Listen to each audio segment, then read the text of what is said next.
Nag-fire mo na ba siya long kalayuan?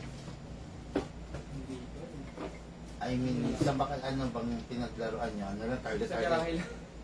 Hindi pa malayo. Ito lang po yung... Kaya ako tinatanong, baka baka lumiliis yung bala mo. Okay. Since nanitingan. Good evening mga Karesop. So ngayon, kasama natin si Sir Jim from Angat, Bulacan. Hanggang dito siguro. Ang unit na nagustuhan ni Sir is the Glock 18C. Standard block siya. So, dual firing mode, may single fire, then may rapid fire. Itong Glock ni Sir is Gen 4 na siya. So, Sir, bibigyan ka namin mamaya nung sa grip. Kapag gusto mong, kunwari, ikaw gagamit, Sir, gusto mo mataba yung grip niya, pwedeng ilalagay. Tapos kung kunwari sir yung anak niyo po gagamit or mas maliit yung kamay, pwede niyo tanggalin. Pwede din namang ganito lang. Kasama yan? Apo, kasama na po yan. So, ayan. Sir, nasabi ni Big Man yung sa rapid po. Mamaya tuturo ko sa iyo kung paano mo mapapangalagaan yung rapid. Kasi ang unit na to, hindi pwede naman yung maya naka-rapid ka, ito-torture mo siya. Pero tulad nga ng sabi mo sir, single lang. Okay po yan. So sir, bago tayo mag-fire, nag-i-spray muna tayo ng oil. Okay, so pag-spray, wait lang. Sprayan ko dito sir kasi tuyo para iwas yung gas-gas. So, release magazine muna natin. Then, kasanagan sir. Then, lock. Tataas to. Then, dito kayo maglalagay sir ng oil. Dito lang sa ibabaw. Basic lang sir. Lalo Dito. na pag maglalaro na Then, kayo. kapag, wait lang, sprayan ko na rin dito. May rapid. So, kapag na-sprayan na natin sir, ito, release magazine. Release magazine. Release yung slide, then rest. Always, sir, i-re-rest mo siya. Okay? Kailangan, sir, kapag i-re-rest natin siya, make sure na hindi naka-insert yung magazine. Kasi, sir, once na naka-insert yung magazine, posibleng pumotok po siya. Kaya kailangan, sir, kapag i-re-rest, make sure na nakaalis mo na yung magazine bago pipindutin. Okay? Then, sa magazine naman tayo, sir, ito yung output bulb. Ito yung inlet bulb. So, ito sir, kapag ini-sprayan po natin siya. Medyo, nag-mimis na. Ayan, kapag i-sprayan po natin siya sir, slightly press. Then, spray. Huwag naman sir, sobrang diin na. Kasi baka hindi na po bumalik masira. Then, dito sir. Yung dalawa. Every, yan, gagawin? Every makikita mong tuyo siya sir. Hindi naman every time na maglalaro ka. Kapag nakita mo lang na tuyo siya, wala na siyang kintab. Depende din sa gamit. Yes sir, baka kasi pag sinabi kong kunwari once a week pero ang dalas mo naman palang maglaro halos every day. So ayun, depende pa rin po kung nakikita niyo tuyo na siya, pwede na kayo mag-spray. Tapos ito sir, kailangan natin mag-spray dito ng oil kasi meron yung mga rubber o-ring na kailangan na maintain siyang rubberized. Kasi once na lumutong, doon po nagsisimula yung pagkasingaw. Okay, sa paglagay sir ng bala, dahan-dahan natin pagbaba sir. Then make sure wag na bibitawan. Kasi sir, posible itong mabasag kapag laging ganun nangyayari. Kasi plastic lang to sir. So hard plastic lang Magkano siya. ba ang mark niya? Mamaya sir, naka-live tayo Okay, so baba natin sir, then mas maganda pag binababa mo sir, kalang mo yung thumb mo po, para pag nabitawan mo, hindi dito tatama sa finger, mapipigilan. Dito po kayo maglalagay ng bala sir, sa part na maluwag. Okay, then tapat nyo lang yung reloader. Then, magazine na capacity niya po is 27 to 30 rounds. Pero kami po is, hindi namin sinasuggest na pupunuin nyo siya. Make it 20 to 23. Marami na po yung 25. Okay? Kasi sir, kapag laging puno to, kapag sobrang pipi, minsan yung spring na, 'di ba, naglo-loose kapag lagi siyang parang nakapipi. So, eventually sir, pag tagal, baka yung spring mo mag-loose din. Halata niya. Apo. Then, huwag kayo sir magbababad ng bala. Kunwari, tatabi niyo siya na may lamang bala. Huwag po kasi, yun nga, isa rin yun sa dahilan kung ba't naglo-loose yung spring natin. Okay, sa paglagay naman po ng gas. Paglagay po ng gas.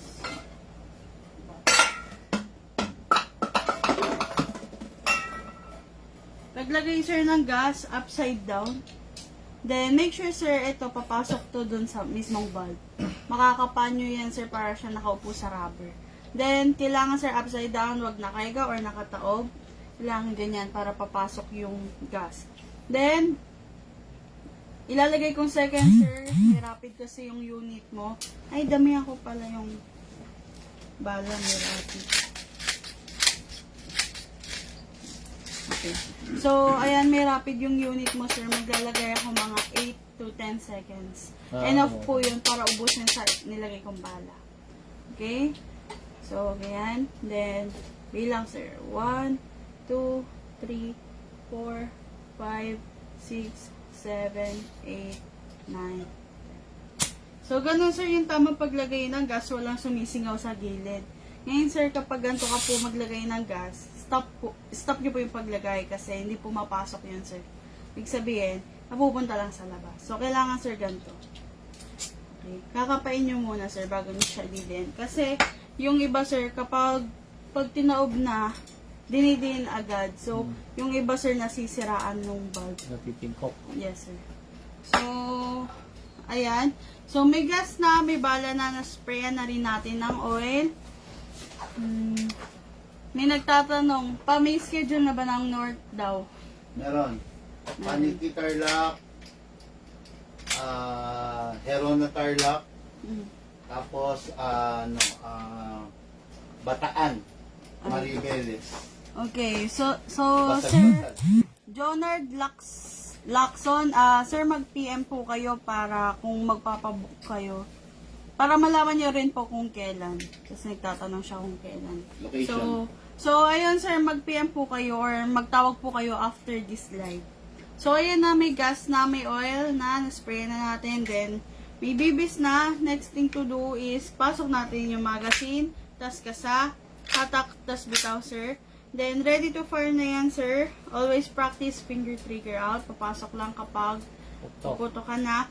Then, sir, yung unit mo po is mayroon siyang rapid.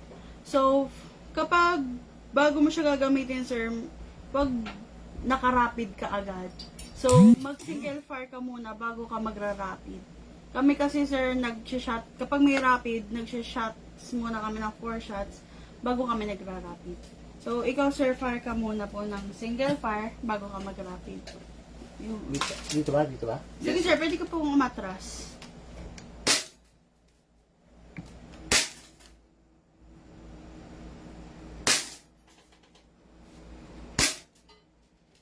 Yes, sir. Pwede mo rin try yung rapid. Yan, sa so, Burst. sige, Saan sir. yung bala? Sige, sir. Balik mo. Yan. Tapos mo sir.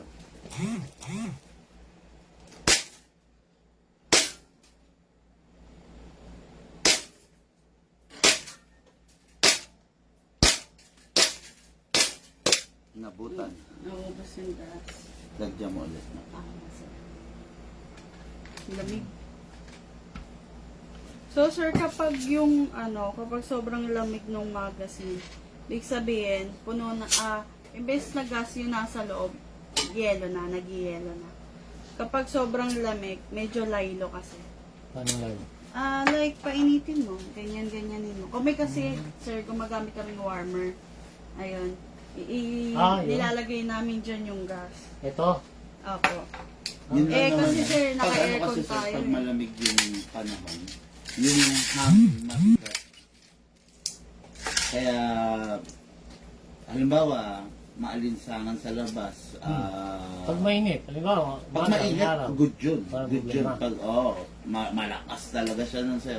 Actually, yung gas, magaang, malakas ang buga. Pero pag ganitong kondisyon, malamig, medyo weak. Masin ka na sir. Okay. Nag-open open slide, sir, indication na wala na siyang lamang bala. Kunwari ikaw, sir, natapos ka sa pagrarapid, naubos mo, balik mo po siya sa semi. Okay, tataas nyo bago nyo siya itabi. So, ayan, sir, indication na wala nang lamang bala. Pero kung ikaw, sir, gusto mo pa another rounds pa, reload ka lang ng gas at bala, pasok mo, then release, ready to fire na siya. Para siyang sa tunay. So, kapag ganyan, sir, hindi mo na siya kailangang ikasapa. Discuss mo yung common mistakes. Pag nag-open bolt, nire-release agad nila yung slide. So, sir, kapag ganyan, nag-open slide na, itatabi mo na siya, ang una mong gagawin is lagi, release mo na yung magazine. Okay, sir? Yung iba kasi, inuuna i-release yung slide, tapos nakakalimutan nilang i-release yung magazine, nare-rest nila. Pumuputok. So, next, dapat mong gawin, Kasi kung sir, sa ano. Yes, sir. pag sa tunay, ano yun, sir? So, next mong gagawin, sir, kapag ganyan na, tatabi mo na, magazine first. Then, tsaka yung slide. Then, pwede mo na siya i-rest. Ganun po ang pagre-rest. Okay po. Then, ayun nga, kailangan, pag itatabi mo siya, kailangan, sir, nakataas. Para the next time mong gagamitin yung pistol mo, sir, is nakastart ka sa single fan. Kung makalimutan mo, Yes po. So, ayun. So, ay, sa magazine pala, sir. Sa magazine, sir, 3 to 5 days na may laman siyang bala, ay, gas, okay lang po. Pero kung tatagal siya, sir, ng weeks, months, or years na may lamang gas, kailangan i-release mo siya. Okay? Kasi, sir, ang gas po natin is hahanap siya ng weakest spot para sumingaw. Mga lobo eh. Opo. Tsaka ano yun, sir, Yun nga, sir. papalutungin Pag niya yung... malamig ang panahon, edi mabigat yung air konti. Ngayon, nag-expand yan. Pag mainit naman. So, much better talaga kung walang air sa loob na para mag-expand siya. Pwede mo siya, sir, i-release. Repress mo lang to. Pwede namang ubusin mo siya, magpa-firing ka. Pero sa pag-release, sir, ganito lang. So, kapag ganyan, sir, na-release mo na siya, One more, sir. May aralin mo rin yung pistol mo. Halimbawa, konti lang na may ipuputok mo. Huwag mo nang, damihan. Yung hangin. Oo, kasi sayang. so, sir, kapag tatabi mo na siya, slightly press then spray. Para lang may baon na oil yung loob. Kasi meron yan, sir, main o-ring dito. Yung iba kala nila dito nanggagaling yung singaw kasi. So, hindi nila nakikita dito nanggagaling yung singaw. So, higpit, may nag-chat sa atin. Ilang beses na siya nabalian, higpit siya ng higpit. May proper tools kasi. Oh, hindi, tsaka sobrang higpit na daw yung higpitan niya. Yung Pagkala valve, niya, dito yung valve, singaw. oo. Hindi niya alam dito, sir. Basta merong leak, tawag mo agad sa amin. Kasi sir, minsan namimiss, yung pagkaupo nung rubber, ng o-ring, namimiss-align, parang ganon. So, ayun. So, si Sir Jim from Angat, Bulacan, ang unit na kinuha is the Glock 18C, standard Glock, Gen 4. So, bali yung unit ni Sir is pasok sa lifetime service warranty. So, kung magka-problema man, Sir, tumawag ka lang. Kunwari, magkasingaw itong magazine mo, tumawag ka lang, Sir. Pwede ka namin i-guide. Pero kung medyo major na yung sira, wag mo nang kakalasin or papagalaw sa iba, dalhin mo po agad sa amin. So, ayun guys, si Sir Jim from Angat, Bulacan. Day off ko sabihin. Ayun, day off ni Big Man, kaya ako muna. Thank you!